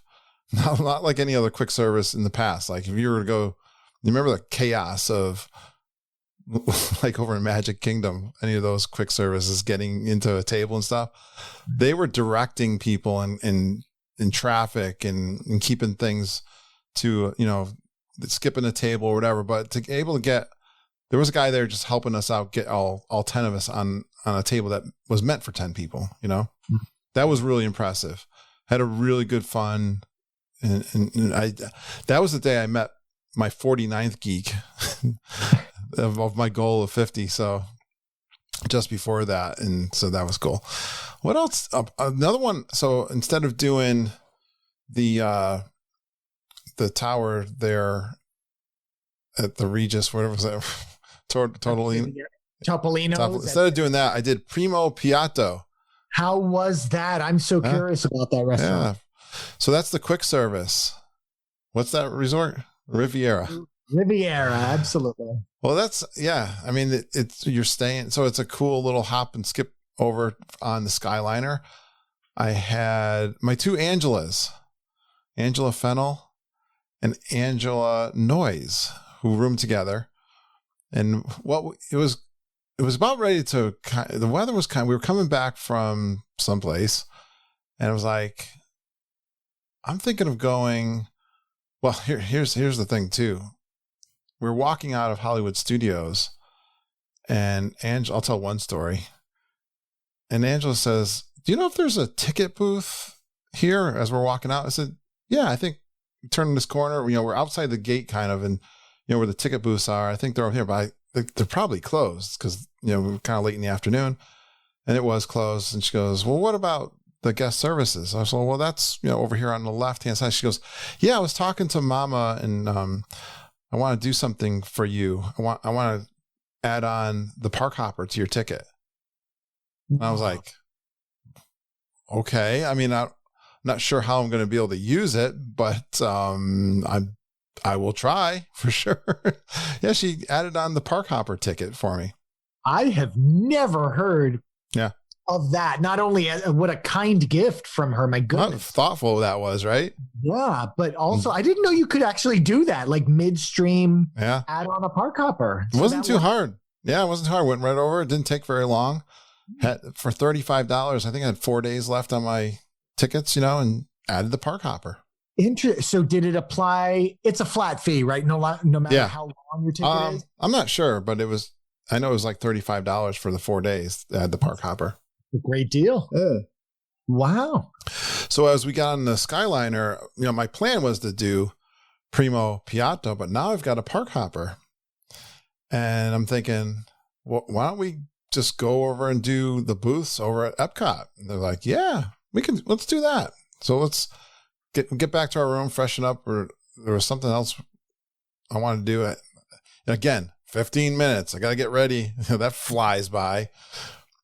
Rushing back to the Skyliner, and it starts raining and getting cold, and the wind. It was actually getting pretty cold. Like, I'm going to switch my plans again because it's the weather. I mean, it really was nasty near the water and stuff, and they agreed. And we ended up going to Primo Piatto and got a little wet kind of getting off the Skyliner and going over there. But what can I compare it to? I'm trying to think it's kind of clean lines like the Yacht Club in terms. Yeah, I would kind of in that kind of clean kind of space. And I had seen this on the menu. I'm an Italian sandwich person. Like they had an Italian sandwich. So like, that's exactly what I want. The capicola and the ham and salami. And yeah, you like that too? That's my jam too. Oh, okay. So they had that. I was like, I'd rather do that than even the Topolino. I'm totally clear. A beer and that, and I could check out the resort. We had plans of going up on the top and maybe having a drink, but it was so nasty out and we were kind of tired. We end up having a nice little dinner, the three of us, and then head back through. So again, Skyliner.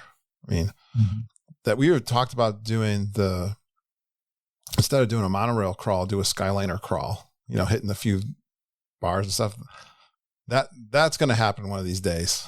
I think that's a fabulous idea. I really do. And especially if you have a lot of people staying at Pop, you start over at Pedals, make it up to, what's I forget. Bar Riva is the bar that they've got right next to Prima Piatto at Riviera. Okay.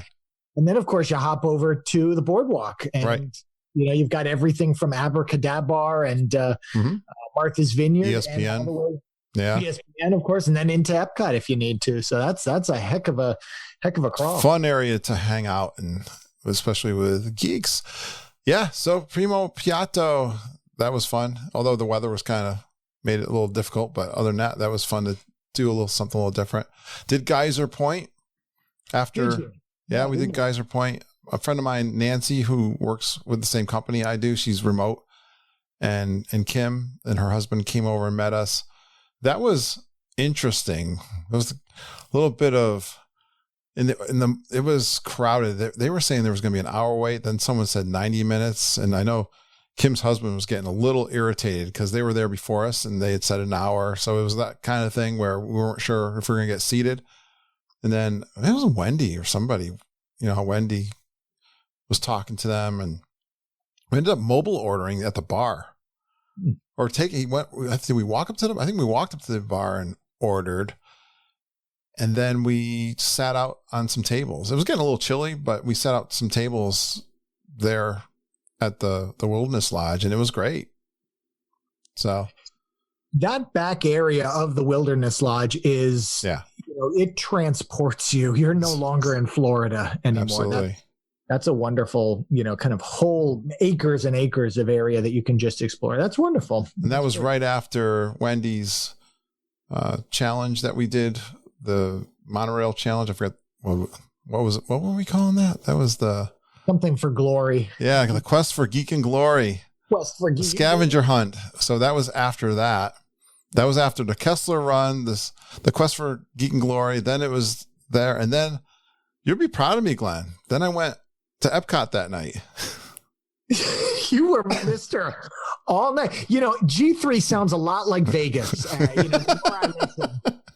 It's like time has no meaning. Days have no meaning. You forget what you're doing which day because they're all one big long day. It's amazing, Kurt. I am impressed, sir. You're going to be, you've been training. You've been improving your stamina. I think you're going to outdistance me the next time we go on a G3. I think you're going to be like, come on, Glenn, let's do another nightcap. I don't know, Kurt. I think I got to go to bed. It'd be fun to find out. I think you would have been proud of me. I think I hung in there pretty good. Yeah, I rivaled anyone. I put my hours against anyone that was there. And remarkably, you're not sick and you're not hoarse. I mean, we're recording this just for, we didn't set this at the top, but we're recording this on Thursday night, the 25th of February. You just got back yesterday, right? That's right. Judy, Ken, and Deirdre, I think, are still there. Judy's driving tomorrow morning, starting out. Yeah. Andy Hoffman just arrived. Travis Dietrich, who came back already, is probably already in a single-digit countdown. Like this stuff is fresh, and this man is fresh right here, 9:30 at night. I know. I'm having fun reviewing this. Let's take the lounges. I didn't realize I did all these lounges, but Jock Lindsay's straight off the plane. Met up with Deirdre. Glenn's got his mug. Gotta love the souvenir mugs. I'm drinking a Jovito Mojito as we do the critique here. I mean, I would have liked to have. I had a plan to do Chicken Guy and do a few lounges. I was with Deirdre. It was her and I, and she's like, "I've never been to Jock Lindsay's." Like, you don't have to tell me twice. That's one of my favorite places. And there was no problem getting in there. When we sat down, and we ordered the pretzel charcuterie board. Oh yes. That's the like the Venn diagram of two of your favorites, right? Yeah. Mustards and cheese beer sauce. I mean, and all the little cheeses. Oh, the joke was, so Deirdre is from Wisconsin, cheese capital of the world. They had this smoked Velveeta, we called it. Oh no! It's not Velveeta, but it has kind of the soft texture. But it was smoked. But we were joking about it. It was great. That was fun. And we had Clay Hill showed up with his wife and sat down with us and had a drink with us. I've come to learn Clay, I think, works at or maybe owns some kind of restaurant where they've got incredible looking meats. So yeah, he must be a connoisseur. He's like a championship barbecue guy. Awesome. What an interesting guy Clay is. I mean, I don't want to share things that people may not want me to share, but great guy. And I saw him like in passing in Magic Kingdom last time. So I had a great chance to meet him. He actually gave me a ride to the resort later on that night. He offered to give me and Deirdre a ride over to the Pop where we did our 8:00 wine meetup. Yeah, so that was awesome. And even Travis popped in and said hi while we were sitting there. And then I'm walking out, Deirdre and I are walking out and run right into Daniel Ginger for the first time and his wife Norma. Oh. I mean, so this is like the start of my G3. I just, had these 3 awesome geek meets right off the bat. That doesn't count the wine meeting we had when I got back to so, I mean, and it just went like that. There's a whole whirlwind of those kind of things that were going on. That's amazing. And to have met Daniel right there off the bat too. I mean, Daniel has done the impossible, frankly. He's listened. I think he tried to listen to every episode from the beginning, like in 3 months or something crazy. He got started going backwards in the catalog and then learned that on the website you can find the first recording. There's links to how you can get to the older recordings, and started working. So he's been working his way to the middle, but I've called him now the Geekin archivist. Yes, the librarian. He's saying things to me, and he'll say these things to me, and it cracks me up. But Glenn, I got the best compliment from his wife Norma. I mean, it was the way she said it too. I said, like, can you say that like again? Like, that was just so beautiful. She's like, well, Daniel's been listening to you and I've been listening, and I like radio, talk show radios. And there's this group, back where we live that I really enjoy, but I got to tell you something. you have the smoothest radio voice. And I was like, that was such a beautiful compliment. Thank you so. You know, if everyone has this, and people that come on my show say the same thing. I don't want to hear my voice. Matter of fact, the last person that was on was like, I dread to hear my voice on, the internet or the radio or whatever. And to have her say that, and it was someone else kind of recently said that to me too. Like, I don't know, it just hit me really in a warm spot when she said that to me. And I just met them. Glenn, they are so adorable. They are so genuine and beautiful people. I mean, just add them to the list. I'm telling you. Well, I mean, and Daniel has become a fast friend. I mean, that's the beautiful thing about, this community is, we don't have to have met yet. We don't have to share geography or really anything other than our love of Disney.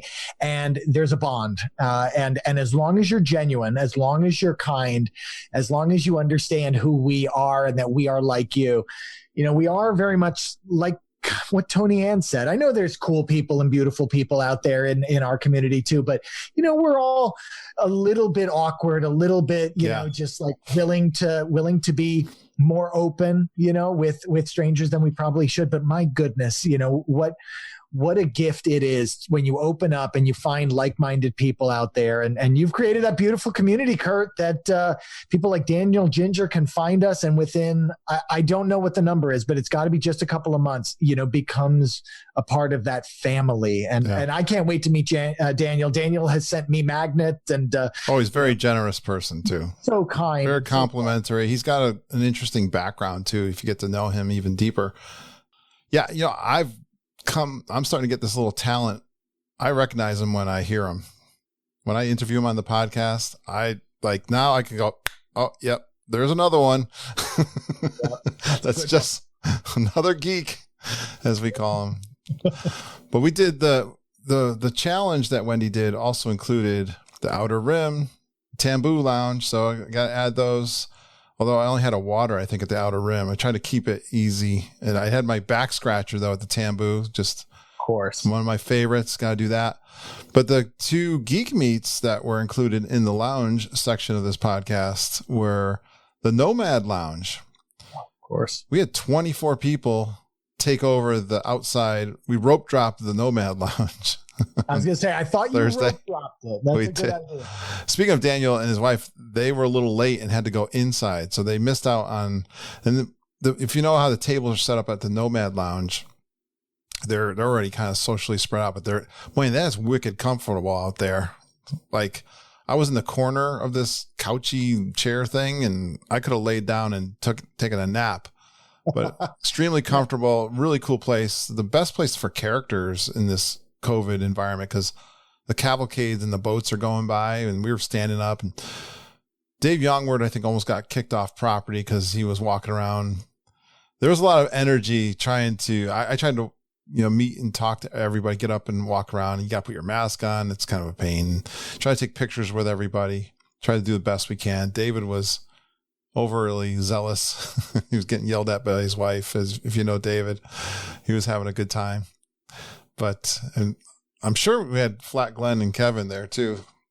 At that, you know what was going on, Glenn? I didn't realize this, but the folks that Samantha and Wendy, I'm not sure, maybe Tony Ann and stuff, like they were only sharing this in like another group that you guys weren't a part of, and like they were gonna save it up and show you later. I'm like, nah, I overrode that. Like, no, we're breaking this open now. Like, I can't hold that back. That was way too much. I wanted you guys to laugh your heinies off. Mission accomplished. Yeah, I can't speak for Kevin, but it was like I was tickled. And it really did allow me to feel like I was there with you in a weird sort of way. Yeah, absolutely. Oh my gosh, we had a lot of fun with that. But Nomad Lounge, big time hit. I was kind of on beers in the beginning there, but very relaxing. We'll have to think about how we do G3s. We'll talk about, what went well, what could maybe improve on. But I think everything, I mean, we'll have to nitpick, and that's fine. We'll nitpick and have those conversations. But and the other thing we did in Animal Kingdom, we had Michael's ice cream truck over at the Andupar, is it Andupar or whatever it's called, near Everest. Yep. And we had a lot of people show up for that and get an ice cream and hang out in the theater. That's kind of the Rivers of Light Theater, which gives you a way to be distance and just enjoy each other's company. Those kinds of things where people just kind of showed up and did that are outstanding. So that was cool. Olga's Canteen was the other one we kind of booked with reservations. You mean Olga's Canteen, right? Olga's Canteen, yeah. I gotta break you of that Olga's Canteen, and when the Swedish took over the Outer Rim. Olga's? Olga, yeah, Olga Guerra. She's the gangster that runs. She's like Jabba the Hutt of Batu. Ah, okay. See, my nerd is showing. I'm sorry. That's okay. It's all good. But we had a lot of geeks hanging around there. We had different reservations and stuff, and I had Jamie and her husband Byron, and my littlest Geekin friend James. I'm so glad you mentioned James. There are some photographs of how tall are you? 6'5"? I'm 6'2". 6'2". Of 6'2", Hearthstone walking with 260. Yeah, 260. Yeah. And James, who can't be 60. And it was just such beautiful, images of the two of you bonding, kind of the hand in hand walking together. He looks like an angel. You went live with him a couple of times. I remember there was one time you guys were in line for Seven Dwarfs Mine Train one morning, and he was there just being adorable. And those two scenes. So Olga's, he had his drink with the boba balls, and he's sitting next to me. He's playing with some like bath toys that are Star Wars kind of little guys. He's playing around. He's always playing. He talks all the time. He'd be a perfect podcaster and guest. I mean, he'd be awesome. We gotta get him and Lorelai together. Oh my gosh, the two of them are so sweet. Yeah, Lorelai and James were basically the two kids that were hanging out with us and stuff. But James reached. I love boba balls, but James takes his finger and he wants to put one in my mouth. I mean, otherwise I wouldn't have cared, but I felt a little uncomfortable with the COVID thing. If it weren't for COVID, I would have been all about it. That's how sweet, he was. And yeah, the incident, one of my favorite pictures. There's a couple of someone caught the two of us from behind. Well, I was a little jealous. Samantha Kuhn and him hit off, and they were holding hands all the time. And he's talking with Samantha, and they're talking. And he didn't warm up to me till it wasn't too late into the trip, but he's always wants you to hold his hand and stuff. And but anyways, there's a picture of him and I walking from behind. Someone snapped. That's just really good. But the mine train picture. So we're in line for the mine train. We rope dropped that on the Kessler Run day. It counted, by the way. Nice. I made that call. But he says, "Do you raise your hands?" Something like, "I raise my hands. Do you raise your hands when you go on a Seven Dwarfs?" I was going, "Yeah, if you will, I will." You're such a good dad. I mean, that's like the perfect dad answer, right? So I will. Are you kidding me? He was just that picture from the mine train with me and him there.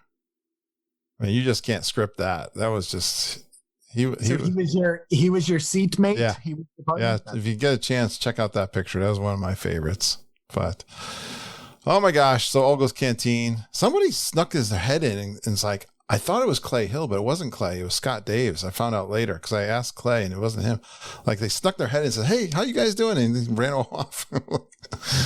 Snuck their head into Olga's? Yeah. That was how funny. Yeah, I don't know how he pulled it off, but that's what he did. But there was a couple other tables. I've done that before. If you tell them you just want to come in and look around, they'll let you. Oh, okay.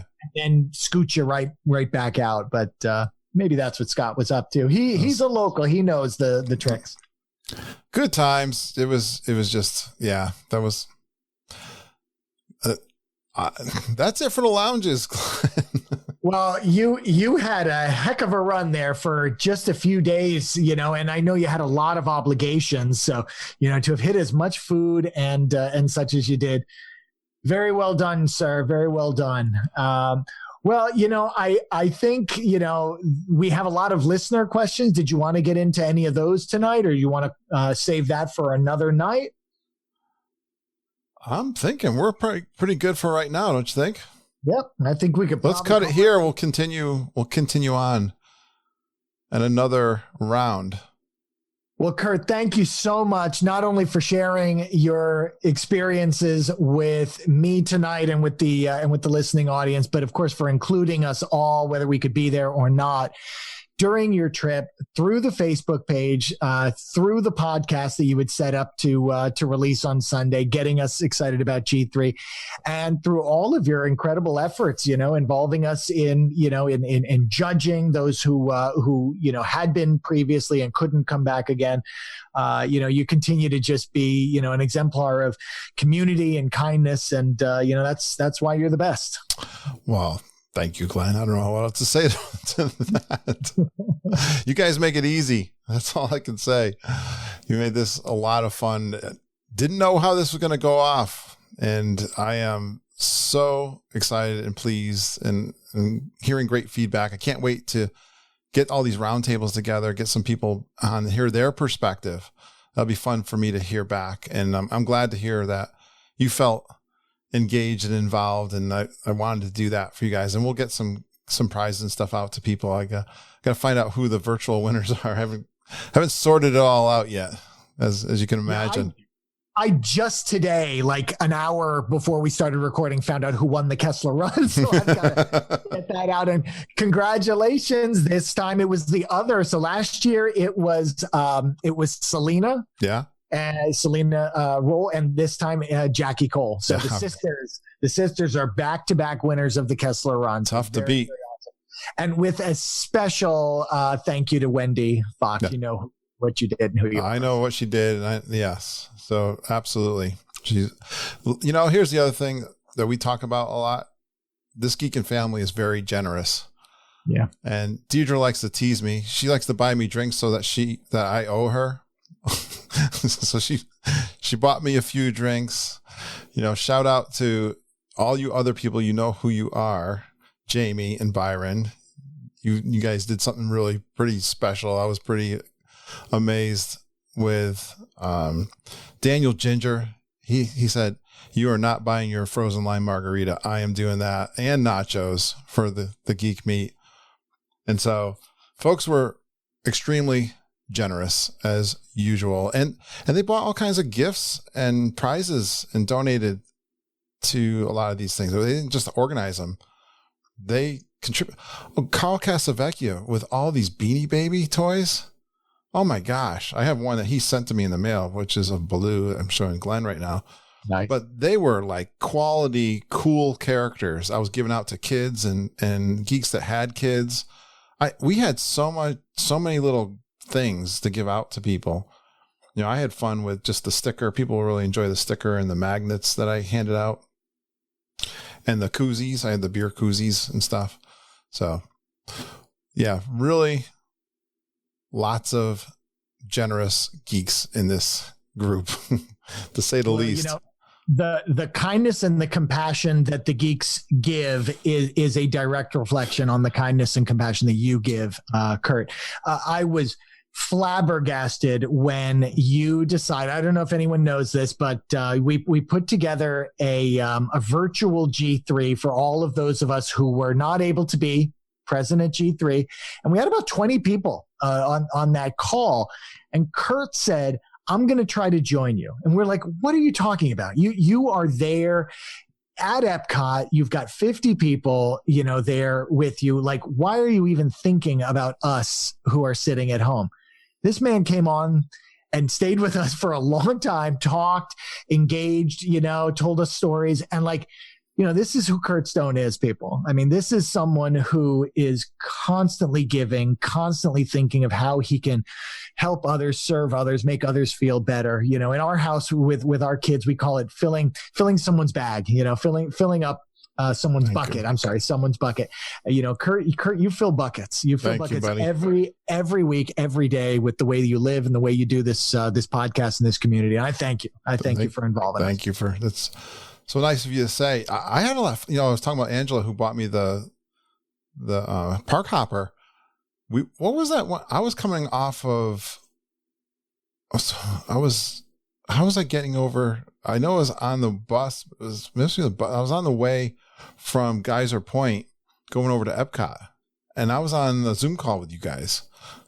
Yeah, I was live, or was I live? I don't remember what it was. But like, man, I snuck you guys. I don't know how I snuck you guys in. I mean, in fact, I had to go through security. Yeah, and then we walked with you. It was crazy. That was fun. That was fun. I don't know how he snuck you in there, but that one was tougher probably than the G3 Sunday one because everyone else off. No one was talking to me. I might as well go talk to you guys. Everyone else was talking to each other. Well, that was really cool though too. That we kind of we'll talk about this later, but we really overtook. The Sunday really came off, and there was not a lot. We didn't know how we were going to pull it off. We didn't know how we were going to pull off the picture. We didn't know how we were going to pull off the handing out prizes and all that stuff. It all came together like a G3 can. So, yeah. Well, we'll cut it off for here and then, Glenn. Sounds good. And we'll pick up.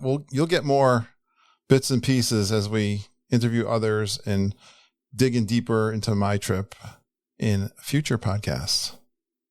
Thanks, Glenn. Thanks for such notice, being you and enjoying this and being enthusiastic and taking over the mic today.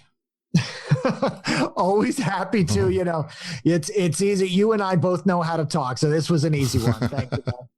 Pleasure. Thanks, geeks. Please stand clear of the doors. Por favor, manténganse alejado de las puertas. Well, I hope you enjoyed that first review of the Grand Geekin Gathering. I am so looking forward to talking to a bunch of the people that were down there with me over the last week. Planning a Disney World vacation is so much fun. Going on vacation in Disney World is so much fun. And reflecting and doing trip reports is awesome too. So I am so looking forward. I put together a Zoom meeting with a bunch of our planners that helped put this together.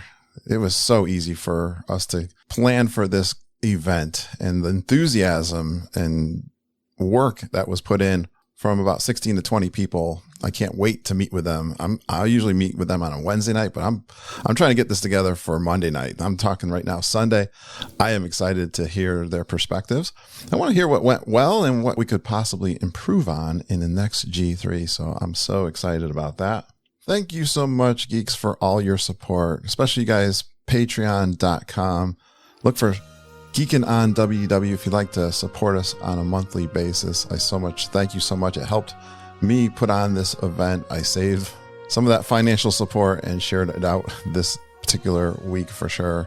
Helped me go down to Disney World and do a bunch of the prizes. I'll be putting together some of the virtual prizes that we had, and I'll be emailing or mailing those out to you guys. So thank you for your support on patreon.com. Thanks for supporting Mom and Auntie Judy. travelandtiaras@gmail.com. If you want to put together a trip, definitely contact and reach out to us. We're committed to helping you enjoy a Disney World vacation. Just reach out to me if you'd like to do a trip report, book a trip, review your plans, whatever. Kurt.stone@geekinonwdw.com. I'm trying to go by memory, but I think I have 43 recordings that I did live while I was down at the Pop Century Resort and in the parks. So look for those recordings in patreon.com. Starting, I'm going to promise you guys, this week you're going to start hearing those recordings if you're a patreon.com supporter. Thanks for going geeking on Walt Disney World with us. We really appreciate you listening and geeking with us every single day. We love you, geeks. Have a magical day, and I hope all your dreams come true.